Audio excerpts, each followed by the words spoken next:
लहरों से डरकर नौका पार नहीं होती, कोशिश करने वालों की हार नहीं होती। नन्ही चींटी जब दाना लेकर चलती है, चढ़ती दीवारों पर 100 बार फिसलती है। चढ़कर गिरना, गिरकर चढ़ना न अखरता है, मेहनत उसकी आखिर बेकार नहीं होती, कोशिश करने वालों की हार नहीं होती। असफलता एक चुनौती है, इसे स्वीकार करो, कहाँ गलती हुई देखो और सुधार करो। जब तक सफल न हो नींद चैन को त्यागो तुम, संघर्ष का मैदान छोड़कर मत भागो तुम। कुछ किए बिना ही जय जयकार नहीं होती, कोशिश करने वालों की हार नहीं होती। जब भी जीवन में बहुत सारी असफलताएं आती है तो हम बहुत ज़्यादा निराश हो जाते हैं। उस समय पे ऐसे पोएम्स, ऐसे कोट्स हमें बहुत ज़्यादा मोटिवेट करते हैं। आज हम ऐसी ही एक संघर्ष से भरी कहानी देखेंगे जो कि मध्य प्रदेश राज्य के चंबल डिस्ट्रिक्ट, जो कि डाकुओं के लिए काफ़ी फेमस है, वहाँ के एक छोटे से गांव से आए हुए मनोज कुमार शर्मा की ये कहानी है, जो कि संघर्षों से भरी हुई है, जहाँ पे बहुत सारे उतार चढ़ाव उन्होंने अपनी ज़िंदगी में देखे और आज एक वो बहुत सफल DIG है, IPS ऑफिसर है। मनोज कुमार शर्मा ने अपनी 10th क्लास, ये सन 2000 के आसपास की बात है, वहाँ पे कॉपी करके लोग पास होते थे। तो 10th में वो 3rd डिवीज़न से कॉपी करके पास हो गए। बट 12th का जब पेपर था तो उनके फर्स्ट पेपर में ही वहाँ पे SDM पहुँच गए और उन्होंने पूरा 3 घंटे वहाँ पे बैठे रहे। उसके कारण कोई भी बच्चा कॉपी नहीं कर पाया और उन्होंने 6 के 6 पेपरों पे अपनी प्रेजेंटी लगाई और वो हर पेपर में वहाँ पे मौजूद रहने के कारण कोई भी बच्चा कॉपी नहीं कर पाया और उसका नतीजा ये हुआ कि पूरी की पूरी क्लास फेल हो गई। सबकी कॉपियाँ खाली छूट गई थी। बट जुझारू मनोज ने हिम्मत नहीं हारी थी। उसने कहीं सुना था कि पेपर में कुछ भी लिख देने से भी पास कर देते हैं, इसलिए उसने आंसर शीट में क्वेश्चंस को ही रिपीटेडली लिख दिया और अंत में इतना ही नहीं कि चेकर से निवेदन भी कर दिया कि अब मेरी दादी की तबीयत ख़राब होने के कारण मैं पढ़ नहीं पाया, तो कृपया करके आप मुझे पास कर देंगे तो आपकी बड़ी मेहरबानी होगी। पर इतने प्रयासों के बावजूद भी मनोज पास नहीं हो पाया। हिंदी छोड़कर बाकी सब विषयों में मनोज फेल हो गया। अभी ये जो कहानी हुई उसके बाद उसने इस इंसिडेंट से काफ़ी मोटिवेशन लिया। उसको पता चला कि SDM में इतनी पावर थी, उसके पास इतनी अथॉरिटीज़ थी कि वहाँ के प्रिंसिपल भी चाह के कॉपी नहीं करवा पाए, चीटिंग नहीं करवा पाए। तो उन्होंने किसी से पूछा कि क्या करके मैं SDM बन सकता हूँ। देखिए 12th फेल होने वाले लड़के का मॉरल कितना डाउन होना चाहिए, बट उसने ये सोचा कि कैसे मैं ये बन सकता हूँ। उसकी फाइनेंशियल कंडीशन काफ़ी ख़राब थी। उसने कुछ समय के लिए टेम्पो भी चलाया। जौरा से जो मुरैना तक का रास्ता है वहाँ पे वो टेम्पो चलाता था अपने भाई के साथ। बाद में उसने ग्वालियर जाके पढ़ाई करने का फ़ैसला किया। उसने BA कंप्लीट की, 12th पास किया और इन सब चीज़ों को करने के लिए उसने लाइब्रेरी में जॉब की।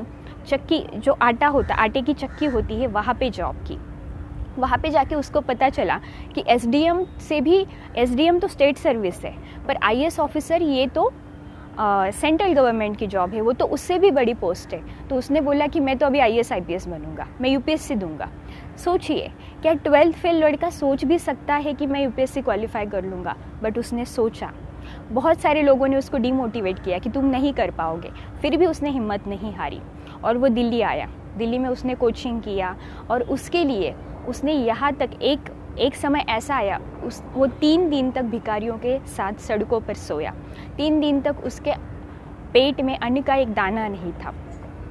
तीसरे दिन वो एक मेस वाले के पास गया और उसने रिक्वेस्ट की कि आप मुझे प्लीज़ खाने के लिए कुछ दे दीजिए, उसके बदले में आपके यहाँ पे काम करूँगा, कुछ भी काम कर लूँगा। तो मेस वाले ने भी देखा था बहुत से लड़के फ्री में आके खा के जाते हैं, तो उसको उस पर रहम आ गया और उस मेस वाले ने उनको खाना दे दिया। अभी खाना खाने के बाद उसने बोला कि प्लीज़ मुझे काम दीजिए। तो उन्होंने बोला कि कोई बात नहीं, तुम ऐसे ही चले जाओ, मेरे यहाँ पे बहुत सारे लोग फ्री में खाना खा के जाते हैं, पैसे देते भी नहीं हैं, तुम तो सचमुच भूखे हो। तो वहाँ पे उस बच्चे ने ज़िद पकड़ ली कि जब तक आप मुझे काम नहीं देंगे मैं फ्री में खाना नहीं खा के जाऊँगा। ये स्टोरी क्या दिखाती है। और वो मेस वाले के मना करने के बावजूद भी वहाँ पे वो 3 घंटे बर्तन मांज के ही वहाँ से गया। वो चाहता तो ऐसे ही चला जा सकता था, बट इससे क्या प्रूव होता है कि उस बच्चे के लाइफ में वैल्यूज़ की कितनी इम्पोर्टेंस है। ऐसे ही जब वो लाइब्रेरी में जॉब कर रहा था ग्वालियर में, तो वहाँ पे उसको रहने के लिए भी मिल रहा था लाइब्रेरी में, तो उसके दोनों प्रॉब्लम सॉल्व हो रहे थे। तब उस लाइब्रेरी का जो मालिक था उसने एक बार रद्दी बेचने के लिए कहा, और रद्दी के 5,000 रुपये आए, वो मनोज ने एज इट इज़ उनको दे दिए। बट वो रद्दी वाले ने बोला कि हर साल तो 7,000 आते हैं, इस साल 5,000 आए, मतलब तूने 2,000 रुपये अपने 2,000 रुपये तुमने डिसऑनेस्टी से अपने पास रख लिए। तो वहाँ पे उसको ये चीज़ बिल्कुल भी पसंद नहीं आई। उसको जॉब की बहुत ज़्यादा ज़रूरत थी। फिर भी उसने वहाँ पे उसने अपने फ्रेंड को बोला कि जहाँ पे मेरे ईमानदारी की कीमत नहीं है, वहाँ पे मैं किसी कीमत पे काम नहीं करूँगा।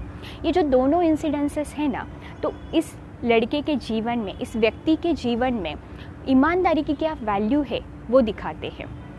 और उनके फ्रेंड ने उसको बहुत समझाया कि अगर तुम्हें इस समय ईमानदारी से ज़्यादा तुम्हें इस जॉब की बहुत ज़्यादा ज़रूरत है, तुम्हारी फाइनेंशियल कंडीशन बिल्कुल अच्छी नहीं है। उनके मित्र के समझाने के बावजूद भी उन्होंने वो जॉब छोड़ दी और वे और स्ट्रगल वाली लाइफ जीते गए। उन्होंने एक आटे की चक्की पे काम किया उसके बाद, फिर भी उन्होंने हिम्मत नहीं हारी। देखिए कितना संघर्ष भरा जीवन है। 3 दिन तक बिना खाने के रहना ये बोलने के लिए आसान है, बट एक्चुअल में अगर हम एक दिन भी भूखे होते तो हमारी क्या हालत हो जाती है। उस समय उस इंसान का जो मॉरल है वो कितना डाउन हो जाता है। उस समय पे भी, जो हमने शुरू पे भी देखा कि संघर्ष का मैदान छोड़कर मत भागो तुम, जब तक सफल ना हो नींद चैन को त्यागो तुम, संघर्ष का मैदान छोड़कर मत भागो तुम, कुछ किए बिना ही जय जयकार नहीं होती, कोशिश करने वालों की हार नहीं होती। और मनोज ने पहले अटेम्प्ट में ही प्रीलियम्स निकाल लिया। प्रीलियम्स जो कि लोग 4 अटेम्प्ट में भी निकाल नहीं पाते। 3 परीक्षाएं होती है यूपीएससी की, प्रीलियम्स, मेंस एंड इंटरव्यू। तो प्रीलियम्स उसने निकाल लिया पहले अटेम्प्ट में ही, पर उसका मेंस नहीं निकल पाया। तो सेकेंड अटेम्प्ट में तो उसका प्रीलियम्स भी नहीं निकला, थर्ड अटेम्प्ट में उसका प्रीलियम्स निकला। और प्रीलियम्स निकलने के बाद मेंस का जब एग्ज़ाम था, तो जाहिर से बात है कि वो छोटे से गांव से आने के कारण उसकी इंग्लिश अच्छी नहीं थी।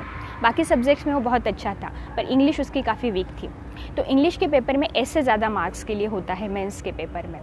तो वो मेंस का पेपर दे के आया, उसके फ्रेंड ने, अविनाश ने पूछा कि मनोज तुमने ऐसे क्या लिखा, कैसा लिखा? तो मनोज ने बोला कि मैंने बहुत अच्छा लेसन लिखा है, इतना अच्छा ऐसे लिखा है कि बात मत पूछो। बोला किस टॉपिक पे लिखा? बोला टेररिज्म इन इंडिया पे ऐसे आया था, मैंने बहुत अच्छे से लिखा। नक्सलवाद सारा कवर कर लिया है उसमें, कश्मीर का टेररिज्म, नक्सलवाद क्या है, सारे पार्ट्स कवर कर लिए, और इतना अच्छा लिखा है कि मुझे बहुत ज़्यादा मार्क्स मिलेंगे। तो उसके फ्रेंड ने पूरा क्वेश्चन पेपर चेक किया, तो उसने बोला पर ये ऐसे तो आया ही नहीं है। तो वो बोला ध्यान से चेक करो। मनोज ने बोला कि ध्यान से चेक करो, आया है ये ऐसे। उन्होंने बोला देखो तुम चेक करो, और उन्होंने चेक किया और ध्यान से देखा गया तो ऐसे आया था टेररिज्म इन इंडिया। ये बात हंसी की है, बट वो टेररिज्म की जगह टूरिज्म, वहाँ पे आया था टूरिज्म इन इंडिया, और वो लिख के आए थे टेररिज्म इन इंडिया। उसके कारण उनका मेंस ख़राब हो गया। और 2007 के पहले शायद 4 ही अटेम्प्ट होते थे यूपीएससी के, मतलब एक कैंडिडेट अपने पूरे जीवन में 4 ही बार यूपीएससी का एग्ज़ाम दे सकता है। अब उन्होंने 6 अटेम्प्ट कर दिए हैं, तो 3 अटेम्प्ट तो ख़राब हो चुके थे उसकी लाइफ की सिचुएशन समझिए। अगर वो 4th अटेम्प्ट में कुछ नहीं कर पाता है तो डिग्री खाली बीए की है, कोई इंजीनियरिंग की डिग्री नहीं है जो कहीं और जॉब मिल जाएगी। तो बीए की डिग्री पे और कुछ नहीं हो सकता। फाइनल अटेम्प्ट बचा है लाइफ का। सोचिए उनकी मनस्थिति क्या होगी, कितना स्ट्रगल होगा, ऊपर से पैसों की दिक्कत, जॉब करके पढ़ना है, जॉब में भी टाइम देना है, इतना हाई लेवल का कंपटीशन है इस एग्ज़ाम में, तो कितना इमोशनल ट्रॉमा से गुजरना पड़ता है। और एक फाइनेंशियल क्राइसिस आ गया, और उन्होंने एक जगह पे जो गाड़ियाँ साफ़ करने की जॉब होती है, वहाँ पे एक लड़का गाड़ियाँ साफ़ कर रहा था। तो उन्होंने उससे पूछा कि तुम्हें इसके कितने पैसे मिलते हैं? तो उस लड़के ने जवाब दिया उससे तुम्हें क्या मतलब। और वो उसी घर में गाड़ी साफ़ करने का काम मांगने के लिए गए। तो वो लेडी बहुत काइंड थी, उन्होंने बोला कि हमारा ड्राइवर ही गाड़ी साफ़ करता है, बट एक काम मेरे पास है, हमारे कुत्ते को घुमाने का काम है। अगर तुम वो करोगे तो मैं तुम्हें 700 रुपये पर मंथ दूँगी, और ये 1 घंटे घुमाना पड़ेगा। तो उसने सोचा कि अगर मैं दूसरी कोई जॉब करूँगा तो उसमें मुझे ज़्यादा टाइम देना पड़ेगा, तो मैं पढ़ाई नहीं कर पाऊँगा। तो थोड़ा सा ये लो लेवल का काम था। मेरे फ्रेंड्स देखेंगे तो क्या कहेंगे, वो मुझ पे हंसेंगे एंड ऑल दैट। फिर भी उसने बोला कि इस समय मुझे इस जॉब की ज़रूरत है, तो उसने कुत्ते घुमाने का काम किया और 3-4 घरों के जो भी कुत्ते थे उनको वो साथ लेके जाते थे और 3-4 घंटे उनको घुमा के उनका महीने का खर्चा निकल जाता था। से देखिए स्ट्रगल कितना है, कहीं पे भी हार नहीं मानी है।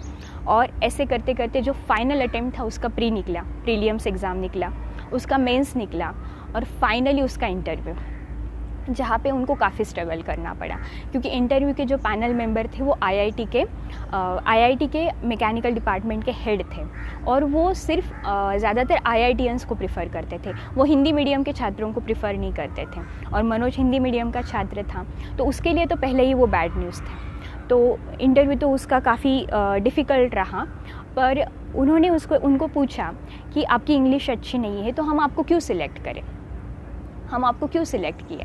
तो उनको एकदम पसीना आ गया और उन्होंने यहाँ तक कहा कि आप तो 12th में फ़ेल है, तो आप 12th में फ़ेल लड़के को हम, जिसका एकेडमिक्स इतना ख़राब है, उसको हम ऑफिसर क्यों बनाएं। और जब उन्होंने पूछा तो उनको पसीना आने लगा। तो जो पैनल के मेंबर थे तो उन्होंने उनको बोला कि पानी पी लो। एक कांच के ग्लास में पानी रखा था। तो अचानक मनोज को सूझा कि उसने बोला कि सॉरी सर, मैं पानी नहीं पी सकता क्योंकि मैं सिर्फ स्टील के ग्लास में पानी पीता हूँ, कांच के ग्लास में पानी नहीं पीता हूँ। तो पैनल मेंबर ने बोला कि ये क्या ऊटपटांग बात है, इसमें क्या लॉजिक है, पानी से मतलब है तुम्हें, कांच के ग्लास में हो या स्टील के ग्लास में। तो उन्होंने बोला सर वैसे ही है ना, ऑफिसर हिंदी में काम करे या अंग्रेज़ी में काम करे, आपको उसके काम से मतलब होना चाहिए, वो किस भाषा को यूज़ करके काम कर रहा है इससे मतलब नहीं होना चाहिए। मुझे भले ही अंग्रेज़ी नहीं आती है बट मुझ में वो सारी क्वालिटीज़, मुझ में वो ईमानदारी है, मुझ में वो ऑनेस्टी है, मुझ में वो काम करने की काबिलियत है। तो मैं वो किस लैंग्वेज में काम कर रहा हूँ इससे आपको मतलब नहीं होना चाहिए, मैं क्या काम कर रहा हूँ इससे आपको मतलब होना चाहिए। ऐसे ही उसका इंटरव्यू गया, कुछ हद तक पैनल मेंबर्स कन्विंस्ड हुए और फाइनल डे था, यूपीएससी में रिज़ल्ट लगता है उस दिन। वो अपने फ्रेंड के साथ वहाँ पे पहुँचे तो वहाँ पे बहुत भीड़ हो गई थी। तो जो गार्ड था उसने मनोज को धक्का दे दिया और थोड़ा सा तो मनोज डरा ही हुआ था। तो उनके फ्रेंड ने ही रिज़ल्ट देखा और जैसे ही वो बाहर आए तो उनके फ्रेंड ने बोला कि आप आईपीएस बन चुके हैं। और वो और उनके फ्रेंड ऑटो में बैठने लगे। तभी उसी गार्ड ने, जिस गार्ड ने मनोज को धक्का दिया था, उसने पूछा कि रिज़ल्ट क्या आया मनोज। तो मनोज ने बोला आईपीएस। तो उस गार्ड ने तुरंत उनको सैल्यूट मारा। थोड़ी देर पहले उसी गार्ड ने उनको धक्का दिया था और जैसे ही उनका रिज़ल्ट सुना कि वो आईपीएस ऑफिसर बन गए हैं तो उसी गार्ड ने उनको सैल्यूट किया।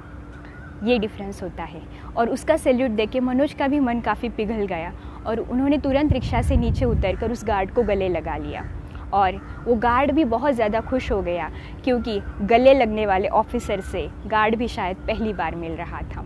और मनोज फिर से अपने फ्रेंड के साथ ऑटो में बैठ गए और उस समय उनके आँखों में खुशी के आंसू थे क्योंकि एक लंबे संघर्ष के बाद उन्होंने सफलता को पाया था।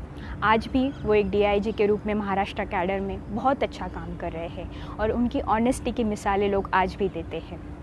ऐसे ही उनके जो टीचर थे उन्होंने उनके ऑनेस्टी की एक स्टोरी बताई थी छोटी सी। उनकी वाइफ आईआरएस ऑफिसर है, वो खुद आईपीएस ऑफिसर हैं। उनकी छोटी बहन की जब शादी थी तो उनके पास 50,000 रुपये कम थे, तो उन्होंने वो सर से वो 50,000 रुपये लिए और हर महीने की सैलरी से उनको वो पैसे रिटर्न किए। तो सर ने भी बोला कि अगर कोई ऑफिसर ऑनेस्टी से काम करता है तभी उसको फाइनेंशियल दिक्कत आनी चाहिए, अदरवाइज़ इतने बड़े पोस्ट पे, जबकि उनकी वाइफ भी आईआरएस ऑफिसर है, तब तो उनको कोई फाइनेंशियल दिक्कत नहीं आनी चाहिए। ऐसी ये संघर्ष से भरी हुई कहानी थी जो कि काफ़ी प्रेरणादायी थी। इस कहानी से हम काफ़ी कुछ सीख सकते हैं और इस कहानी से मुझे सबसे मोटिवेटिंग बात लगी कि अगर हमें 60%, 70-80% से भी हम पास होते हैं तो भी हम बड़े सपने देखना छोड़ देते हैं। हम बोलते हैं मैं तो 70% वाला स्टूडेंट हूँ, मैं कहाँ बनूँगा, 90 वाला आईपीएस ऑफिसर बनेगा। देखिए, अगर आप सोचेंगे ही नहीं बड़े तो आप बनेंगे कैसे बड़े। तो बड़ा बनने के लिए पहले बड़ा सोचना पड़ेगा। हमारे फॉर्मर जो प्रेसिडेंट थे डॉक्टर एपीजे अब्दुल कलाम, वो हमेशा कहते थे स्मॉल एम इज़ क्राइम। इसलिए बड़ा सोचिए, बड़ा बनिए, मेहनत कीजिए, संघर्ष कीजिए, असफलताओं में कभी भी हार मत मानिए। अगर ये वीडियो पसंद आया हो तो प्लीज़ वीडियो को लाइक कीजिए, शेयर कीजिए एंड चैनल को सब्सक्राइब कीजिए। Thank you very much for watching this video.